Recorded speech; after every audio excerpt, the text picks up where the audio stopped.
$100 plus mileage. This is the podcast about New Hampshire bills that might not make the headlines but could still have an impact on you. Each year, the legislature considers about 1,000 bills, and that's a lot for the average citizen to parse. Our job is to highlight some of the lesser-known issues, unpack those pros and cons, and tell you how to make your voice heard. I'm Anna Brown, Director of Research and Analysis for Citizens Count. And I'm Mike Dunbar, Content Editor for Citizens Count. And today we'll be talking about the minimum wage, or actually the standard minimum wage that everyone else is talking about is not really what we're talking about. We're talking about the tipped minimum wage for tipped employees. Have you ever worked as a tipped employee, Anna? I have not. My high school job was shelving books in a library, and I think it'd be pretty funny if that involved people tipping me, like handing me a book with like a few dollar bills slipped between the pages, but no. Nice work. Your mastery of the Dewey Decimal System is above I can par. recite the alphabet backwards on command, by the way, so That's a good skill to have. Worked out. Well, as you may know, New Hampshire approaches the minimum wage for tipped employees in a rather unique way. Our regular minimum wage for non-tipped employees mirrors whatever the federal minimum wage is automatically. So since the federal government currently has it at $7.25 an hour, that's what our minimum wage is too. And it's just, if they raise it, it'll go up. So in the granted state, there's a separate tipped minimum wage for those who earn more than $30 a month in tips, and that's currently slated as 45% of the non-tipped minimum wage. So if you do the math on that, it comes out to $3.27 per hour, which you're thinking, that's crazy. How does anybody work for that, right? But of course, in practice, waiters and waitresses usually earn a lot more than the standard minimum wage when you take their tips into consideration. So that's why they're allowed to make so much less for an actual wage. Tipped employees also have the right to demand that their employer make up the difference if the actual money they made on the job at the end of the pay period doesn't add up to the standard minimum wage of $7.25 an hour. Okay, so long story short, tipped employees have a lower wage, and the federal government's okay with that. Mm-hmm. But the way New Hampshire's law is set up, if the federal government raises the regular wage, which they have been talking about doing, the raise would sort of trickle down to tipped employees in New Hampshire, since it's a percentage of whatever that regular wage is, right? Right, exactly. Yeah. So, but there's a bill that is being considered right now in New Hampshire that would change that, and that's what we're going to discuss today. That's SB137. All right, Mike, tell us about it. All right. So SB137 would freeze the current tipped minimum wage where it is right now if, and only if, the federal government raises the minimum wage. So rather than remaining at 45% of whatever the federal minimum wage is, which would effectively give tipped workers an automatic raise, the tipped minimum wage in New Hampshire would be pegged at $3.27 per hour. So in other words, this legislation would freeze tipped workers' minimum wage where it is right now, even if the federal government raises that standard minimum wage. Okay. So does this apply to anyone who makes tips at their job? I'm thinking also like people who, like the woman who cuts my hair, or I don't know, like sometimes at like car washes you tip people. I don't know. Mm-hmm. Right. So there's actually a list of what applies for this. So currently the tip minimum wage applies to employees of a restaurant, hotel, motel, inn or cabin, or ballroom. Don't know what a ballroom is, but sounds cool. Continue. I can only think of like the Hampton Casino. That's like the only actual ballroom I'm aware of, but maybe there's more. I'm sure there's more. Anyway. This bill adds tipped employees of cigar bars to the list, and it would also add secondary game operators, but it has a little bit different rules for them. It sets their tipped minimum wage higher at $7.25 an hour. That's like charitable gaming, right? Right, exactly. Okay, so all right, now I guess I should ask, we touched on this, but does the federal government have a minimum wage for tipped employees? Yes, they do, but our state tipped minimum wage is actually a little higher. Very generous, New Hampshire. Federal law only requires a tip minimum wage of $2.13. That rate was set back in the 90s. Most recent minimum wage increases were 2007, 2008, and 2009, but that didn't change the minimum wage for those tipped employees. However, recent proposals to raise the federal minimum wage have included increasing this tipped minimum wage or even matching it to the regular minimum wage. But the bills have stalled in the Senate. So if Congress does vote to raise the minimum wage, they may choose to leave the tip minimum wage untouched or make a smaller increase. I think it's really interesting. There's all this talk about the minimum wage, and I do hear tipped workers come up. But until you and I started looking into this, I had no idea that the federal government was actually at $2 because, well, just above $2, $2.13. Like when you think about that, like that's basically like why even pay them? Like why even set it? It's kind of funny. Like it's almost like it doesn't even exist. It's so low. But all right. So going back to the New Hampshire bill, SB 137, there was a public hearing on this in March. What are the arguments for this bill to basically freeze New Hampshire's tipped minimum wage? Sure. Well, at the public hearing, probably unsurprisingly, there was a lot of support from New Hampshire's hospitality industry. Representatives of the New Hampshire Lodging and Restaurant Association, the Cigar Association of New Hampshire, which I didn't know existed, but that's kind of cool, the New Hampshire Charitable Gaming Operators Association, all showed up in favor, along with the bill's sponsor, Senator Jeb Bradley. So proponents were arguing that decoupling the tipped minimum wage from the federal minimum wage makes sure that the New Hampshire legislature stays in control of this issue and not the federal government. So, we don't want Congress deciding this issue for us. We want to be able to control it ourselves.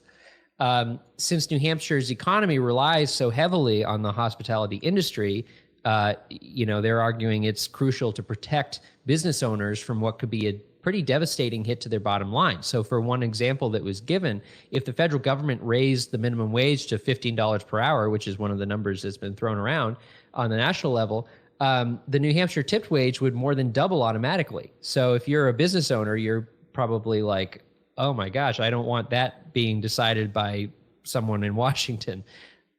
Right. And it's interesting too, that argument that, tipped workers are already making above minimum wage. I poked around a little bit with that because obviously there's going to be variation from employer to employer and employee to employee. But according to New Hampshire Employment Security, the average wage for waiters and waitresses in 2019 was $13.30. So that's like actually pretty close to this, $15 per hour regular minimum wage proposal, and let's be real. I mean, I feel we have to, because it's like every topic ever these days, we have to bring up the impact of the coronavirus. We all know that restaurants are struggling. And it's the waiters and waitresses or servers, I believe, would be the more appropriate term these days. And it's just probably bartenders, people in the back, it's just these businesses are closing down in some cases. So I'm sure that there are arguments about, okay, if you raise the tipped minimum wage, it could backfire because then employers will just cut their staff because they don't even need as many staff these days because they have less, customers coming in. So, but all right, there's an other side to the issue. I feel like we always do that. We're two sides of the coin here at Citizens Count. So I'm sure there were people who showed up to testify against this bill, right? Yeah, and I thought it was interesting. Only one person got up to speak against the bill at that March 19 hearing, and she was a representative of the Granite State Organizing Project. And she pointed out that this bill could worsen economic inequality in New Hampshire and particularly impact women who make up the majority of the tipped wage workforce in this state. Also, it stands to reason that if tipped workers make more money, they'll have more disposable income to reinvest in their own communities. It was also argued that New Hampshire tipped minimum wage is lower than any of its neighbors. So in Massachusetts, the tipped minimum wage is $5.15 per hour. In Maine, it's $6.08 per hour. And in Vermont, it's $5.85. But workers have to regularly receive more than $120 in tips. I mean, I think it's really, there's more to unpack there when you talk about the fact that most of these tipped workers are women. I've heard stories about women being told by their supervisors to wear more makeup or shorter skirts if they want better tips. And I read a really interesting article in Time that covered the history of tipping. And there's also racial justice elements to this. the concept of tipping really gained popularity and traction in the United States shortly after the Civil War, when former slaves were working as porters, barbers, servers, and so on. And the employers actually weren't paying them wages. These people were only getting paid through tips. It's one of those parts of history where you just feel kind of gross about it, because that's like basically another form of slavery. So there's some dark history. There's definitely some dark history to the tipped minimum wage. And I think that, if you can definitely make the argument that this is a wage gap issue. It's a equality issue, racial justice issue. There's a lot going on. Even though, like I said, I feel like all the minimum wage arguments I hear don't talk as much about the tipped wage. So yeah, and so I'll add to that too. Actually, I'm just thinking about this, but I was reading a story about a restaurant owner, I believe in New Hampshire, who had like stacked paychecks for servers who never even bothered to pick up their actual paycheck because it was so little money. They were really working for the tips that they never even like came and claimed their actual payment from the restaurant. So as inflation increases and all this stuff, we're getting closer to that probably every year. But yeah. I mean, so were you surprised that only one person spoke against the bill? Yes and no. I'm not at all surprised that the hospitality industry had representatives there to speak at the hearing. This could have a big impact on restaurants and similar businesses. So, of course, they wanted to make their argument. I think there are plenty of workers who would like to see their minimum wage go up if the federal government were to pass a bill doing so. But it's possible that many of them just didn't know about the bill, didn't know about the public hearing, were too busy, actually working to show up. That's all speculation, obviously, but I always like to see when ordinary people show up at these hearings rather than only representatives of larger organizations. And, that's what we're here to do. Yeah, I mean, that's what we're all about. The great segue, Citizens Count, making it easier for people to get involved. Yeah, a shameless plug. No matter where you stand on this bill, whether you're for it or against it, you can get up in front of legislators and tell them how it would impact you. So there's a great opportunity for that coming up because there's going to be another remote public hearing for SB 137. And this is May 5th at 1 p.m. Maybe you can do it on your lunch break. And it will be before the House Labor, Industrial, and Rehabilitative Services Committee. So there's a tutorial on our website. If you go to our bills page, there's a tutorial how to sign up to testify. You can sign up through the General Court website, gencourt.state.newhampshire.us. All right, Mike, it's time for Only in New Hampshire. What zany Granite State fact do you have for me today? All right, this was kind of interesting. So this is about New Hampshire's Abbot Thayer. So Thayer was a naturalist and an artist who helped found the Dublin Arts Colony in the 19th century and wrote a book examining the abilities of animals to conceal themselves in their native habitats. His concepts became a lot more relevant when the world erupted into war in 1914.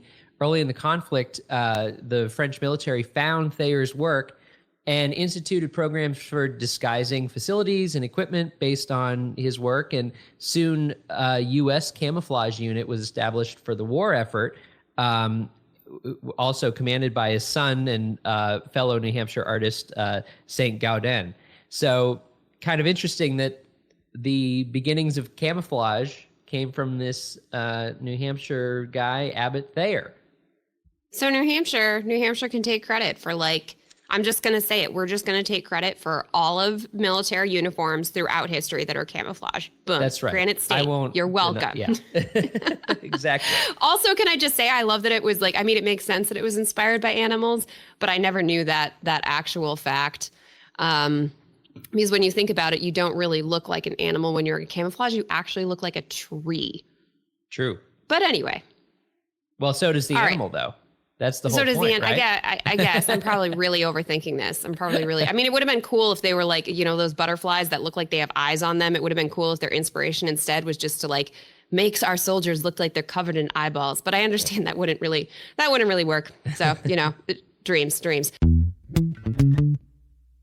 And we'll just wrap it up here before I get on even stranger mental experiments. You can find more information and episodes at citizenscount.org. We'd also like to thank Franklin Pierce University for producing and the Granite State News Collaborative for hosting our podcast. Our theme music is composed by my co-host, Mike Dunbar. Lastly, we thank you for giving us a listen and thinking about how you can be a part of what makes New Hampshire by the people, for the people.